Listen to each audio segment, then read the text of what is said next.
ಈ ನೌಕರರ ಕ್ಷೇಮಾಭಿವೃದ್ಧಿ ಸಂಘದ ಅಧ್ಯಕ್ಷರಾಗಿರುವಂತಹ ಅಮೃತರಾಜ್ ಇದ್ದಾರೆ, ಅವ್ರು ಮಾತನಾಡ್ಸ್ಕೊಂಡು ಹೋಗ್ತೀನಿ. ಸರ್, ಈಗ ನಿನ್ನೆ ಆಗಿರುವಂತಹ ಹಲ್ಲೆಯ ಬಗ್ಗೆ ಇವತ್ತಿಗೂ ಕೂಡ ಅವರು ಆಸ್ಪತ್ರೆ ಇದ್ದಾರೆ ಅನ್ನೋ ಮಾಹಿತಿ, ಅವ್ರ ಸದ್ಯದ ಕಂಡೀಷನ್ ಹೆಂಗಿದೆ ಸರ್? ಈಗಾಗಲೇ ಇದನ್ನು ಬೋರಿಂಗ್ ಆಸ್ಪತ್ರೆಯಲ್ಲಿ ಚಿಕಿತ್ಸೆ ಏನು ನಡೀತಾ ಇದೆ, ಅದು ಇನ್ನೂ 3-4 ದಿನ ನಿಗಾ ಘಟಕದಲ್ಲಿ ಇರಬೇಕು ಅಂತ ಈಗಾಗಲೇ ತಿಳಿಸಿದ್ದಾರೆ. ಮಾನ್ಯ ಆಯುಕ್ತರು ಮತ್ತು ಮುಖ್ಯ ಆಯುಕ್ತರೆಲ್ಲ ಭೇಟಿ ನೀಡಿ ಅಧಿಕಾರಿ ನೌಕರಿಗೆ ಆತ್ಮಹತ್ಯೆಯರು ತುಂಬ ಒಂದು ಕೆಲಸ ಮಾಡಿದ್ದಾರೆ. ಈಗ ನಾವು ಈಗಾಗಲೇ ಸಭೆಯನ್ನು ಕರೆದಿದ್ದೀವಿ. ಇವತ್ತೇನು ಈ ಘಟನೆ ಆಗಿದೆ, ಇನ್ನು ಯಾವತ್ತೂ ಮರುಕಳಿಸಬಾರ್ದು, ಮುನ್ನೆಚ್ಚರಿಕೆ ವಹಿಸ್ಕೊಂಡು ಒಂದು ಹೋರಾಟ ಮಾಡಬೇಕು. ನೀರು ಕೊಡ ಮುಂಚೂರು. Sorry sir. ಸೂಕ್ತವಾದ ಭದ್ರತೆ ರಕ್ಷಣೆ ನೀಡಬೇಕು ಅಂತೇಳಿ ನಾವು ಮಾನ್ಯ ಮುಖ್ಯ ಆಯುಕ್ತರು ಮತ್ತು ಮಾನ್ಯ ಸಚಿವರಲ್ಲಿ ಮನವಿ ಮಾಡ್ಕೊಳ್ತೀವಿ ಸರ್. ಈಗ ಮುಂದಿನ ಹೋರಾಟ ಏನು ಸರ್ ನಿಮ್ಮದು? ಸರ್, ಇದು ಈಗಾಗಲೇ ಹಲ್ಲೆಕೋರರು ನೆನ್ನೆನೇ ಬಂಧಿಸಿದ್ದಾರೆ ಪೊಲೀಸರು. ಅದು ಘಟನೆ ನಡೆದ ಒಂದು 10 ಗಂಟೆಯಲ್ಲಿ ಗಂಭೀರವಾದ ಒಂದು ಪ್ರಕರಣನ ದಾಖಲೆ ಮಾಡಿ ಅವ್ರನ್ನ ಬಂಧಿಸಿದ್ದಾರೆ. ಹಾಗಾಗಿ ನಾವು ಈ ಸಂದರ್ಭದಲ್ಲಿ ಪಾಲಿಕೆಯಲ್ಲಿ 2 ಕೆಲಸಗಳು ಬಹಳ ನಡೀತಾ ಇದೆ. ಒಂದು SIR ಪ್ರಕ್ರಿಯೆ, ಒಂದು ಒತ್ತುವರಿ ಕೆಲಸ. ಹಾಗಾಗಿ ಈಗ ಸರ್ಕಾರ ಆದೇಶ ಏನು ಮಾಡಿದೆ ಅದು ಪಾಲನೆ ಮಾಡೋದು ಒಂದೇ ನಮ್ಮ ಕೆಲಸ. ಆದರೆ ನಿನ್ನೆ ನಡೆದಂಥ ಘಟನೆ ಭಾಳ ಖಂಡನೀಯ. ಇನ್ನು ಮುಂದೆ ಆಗಬಾರ್ದು ಅಂತ ನಾವು ಮನವಿ ಸಲ್ಲಿಸ್ತೀವಿ ಸರ್, ಸರ್ಕಾರಕ್ಕೂ ಮತ್ತು ಮಾನ್ಯ ಮುಖ್ಯ ಆಯುಕ್ತರಿಗೆ. ಯಾರದೋ ಪ್ರಚೋದನೆಗೊಳಗಾಗಿ ಒಂದಿಷ್ಟು ಜನ ಅಧಿಕಾರಿಗಳ ಮೇಲೆ ಹಲ್ಲೆ ಮಾಡ್ತಾ ಇದ್ದಾರೆ, ಅವ್ರ ಮೇಲೆ ಮರ್ಡರ್ ಅಟೆಂಪ್ಟ್ ಕೇಸ್ ಕೂಡ ದಾಖಲಾಗ್ತಾ ಇದೆ. ಈ ಸಂದರ್ಭದಲ್ಲಿ ನೀವೇನು ಮನವಿ ಮಾಡ್ತೀರಿ ಅಂತ? ಈ ಸಂದರ್ಭದಲ್ಲಿ ನಿನ್ನೆ ಆದಂಥ ಬೆಳವಣಿಗೆ ಇನ್ಯಾವತ್ತೂ ಆಗಬಾರ್ದು. ಅದಕ್ಕಾಗಿ ಮುಂಚೆನೇ ಕೂತ್ಕೊಂಡು ಒಂದು ಸಭೆ ಮಾಡಿ ಯಾವ ರೀತಿ ಪೊಲೀಸ್ ಭದ್ರತೆ, ಬೆಸ್ಕಾಂ ಆಗ್ಬೋದು, ಪ್ರತಿಯೊಬ್ಬರ ಒಂದು ವಿಶ್ವಾಸಕ್ಕೆ ತೊಗೊಂಡು ಅವರ ಒಂದು ಉಪಸ್ಥಿತಿಯಲ್ಲಿ ಇನ್ನು ಮುಂದೆ ಈ ಥರ ಕಾರ್ಯಾಚರಣೆ ಮಾಡಬೇಕು ಅಂತ ನಾವು ಮನವಿ ಮಾಡ್ತೀವಿ. ಜನರಿಗೆ ನಾವು ಸರ್ಕಾರಿ ನೌಕರು, ಸರ್ಕಾರ ಆದೇಶ ಪಾಲನೆ ಮಾಡೋದು ಒಂದೇ ನಮ್ಮ ಕರ್ತವ್ಯ ಆಗಿರುತ್ತೆ. ಹಾಗಾಗಿ ಸರ್ಕಾರ ಆ ಆದೇಶನ ನಾವು ಪಾಲನೆ ಮಾಡುವಂಥ ಸಂದರ್ಭದಲ್ಲಿ ಜನರು ಸಹಕಾರ ನೀಡಬೇಕಂತ ಈ ಸಂದರ್ಭದಲ್ಲಿ ಮನವಿ ಮಾಡ್ತೀವಿ. ಈಗ ಕ್ಷೇಮಾಭಿವೃದ್ಧಿ ಸಂಘದ ಅಧ್ಯಕ್ಷರಾಗಿರೋದು ನಿಮಗೆ ಗೊತ್ತಿರುತ್ತೆ, ಜನರ ನಾಡಿ ಮಿಡಿತ ಗೊತ್ತಿರುತ್ತೆ, ಅಧಿಕಾರಿಗಳ ನಾಡಿ ಮಿಡಿತ ಕೂಡ ಗೊತ್ತಾಗುತ್ತೆ.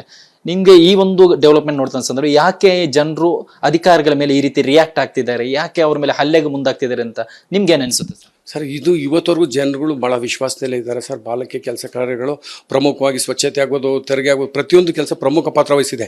ಇದು ನಿನ್ನೆ ಯಾರೋ ಒಬ್ಬ ಕಿಡಿಗೇಡಿ ಮಾಡಿರೋದ್ರಿಂದ ಇದು ಸ್ವಲ್ಪ ತಲೆ ತಗ್ಗಿಸುವಂಥ ಕೆಲಸ ಆಗಿದೆ ಸರ್, ಅಷ್ಟೇ. ಇವಿಷ್ಟು ಅಮೃತರಾಜ್ ಅವರ ಮತ್ತು ಕ್ಯಾಮರಾ ಪರ್ಸನ್ ಶಿವ ಜೊತೆ ಸುತ್ತ ರಿಪಬ್ಲಿಕ್ ಕನ್ನಡ, ಬೆಂಗಳೂರು. ಈ ನೌಕರರ ಕ್ಷೇಮಾಭಿವೃದ್ಧಿ ಸಂಘದ ಅಧ್ಯಕ್ಷರಾಗಿರುವಂತಹ ಅಮೃತರಾಜ್ ಇದ್ದಾರೆ, ಅವ್ರು ಮಾತನಾಡ್ಸ್ಕೊಂಡು ಹೋಗ್ತೀನಿ. ಸರ್, ಈಗ ನಿನ್ನೆ ಆಗಿರುವಂತಹ ಹಲ್ಲೆಯ ಬಗ್ಗೆ ಇವತ್ತಿಗೂ ಕೂಡ ಅವರು ಆಸ್ಪತ್ರೆ ಇದ್ದಾರೆ ಅನ್ನೋ ಮಾಹಿತಿ, ಅವ್ರ ಸದ್ಯದ ಕಂಡೀಷನ್ ಹೆಂಗಿದೆ ಸರ್? ಈಗಾಗಲೇ ಇದನ್ನು ಬೋರಿಂಗ್ ಆಸ್ಪತ್ರೆಯಲ್ಲಿ ಚಿಕಿತ್ಸೆ ಏನು ನಡೀತಾ ಇದೆ, ಅದು ಇನ್ನೂ 3-4 ದಿನ ನಿಗಾ ಘಟಕದಲ್ಲಿ ಇರಬೇಕು ಅಂತ ಈಗಾಗಲೇ ತಿಳಿಸಿದ್ದಾರೆ. ಮಾನ್ಯ ಆಯುಕ್ತರು ಮತ್ತು ಮುಖ್ಯ ಆಯುಕ್ತರೆಲ್ಲ ಭೇಟಿ ನೀಡಿ ಅಧಿಕಾರಿ ನೌಕರಿಗೆ ಆತ್ಮಹತ್ಯೆಯರು ತುಂಬ ಒಂದು ಕೆಲಸ ಮಾಡಿದ್ದಾರೆ.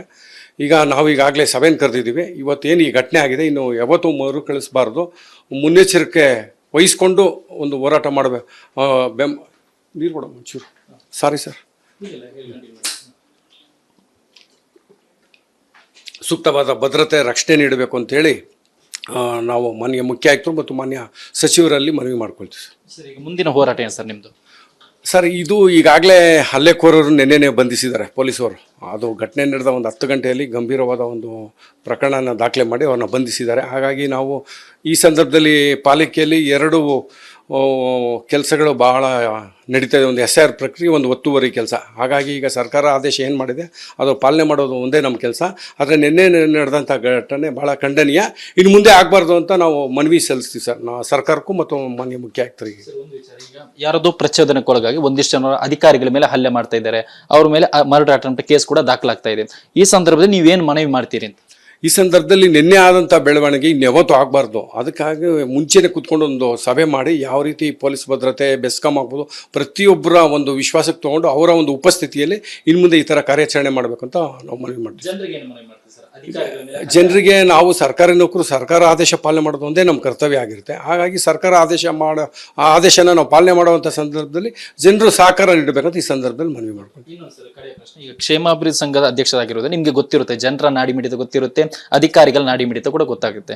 ನಿಮ್ಗೆ ಈ ಒಂದು ಡೆವಲಪ್ಮೆಂಟ್ ನೋಡ್ತಾ ಸಂದರ್ಭ ಯಾಕೆ ಜನರು ಅಧಿಕಾರಿಗಳ ಮೇಲೆ ಈ ರೀತಿ ರಿಯಾಕ್ಟ್ ಆಗ್ತಿದ್ದಾರೆ, ಯಾಕೆ ಅವ್ರ ಮೇಲೆ ಹಲ್ಲೆಗೆ ಮುಂದಾಗ್ತಿದ್ದಾರೆ ಅಂತ ನಿಮ್ಗೆ ಏನು ಅನಿಸುತ್ತೆ ಸರ್? ಸರ್, ಇದು ಇವತ್ತವರೆಗೂ ಜನಗಳು ಭಾಳ ವಿಶ್ವಾಸದಲ್ಲೇ ಇದ್ದಾರೆ ಸರ್. ಪಾಲಿಕೆ ಕೆಲಸ ಕಾರ್ಯಗಳು ಪ್ರಮುಖವಾಗಿ ಸ್ವಚ್ಛತೆ ಆಗೋದು, ತೆರಿಗೆ ಆಗೋದು, ಪ್ರತಿಯೊಂದು ಕೆಲಸ ಪ್ರಮುಖ ಪಾತ್ರ ವಹಿಸಿದೆ.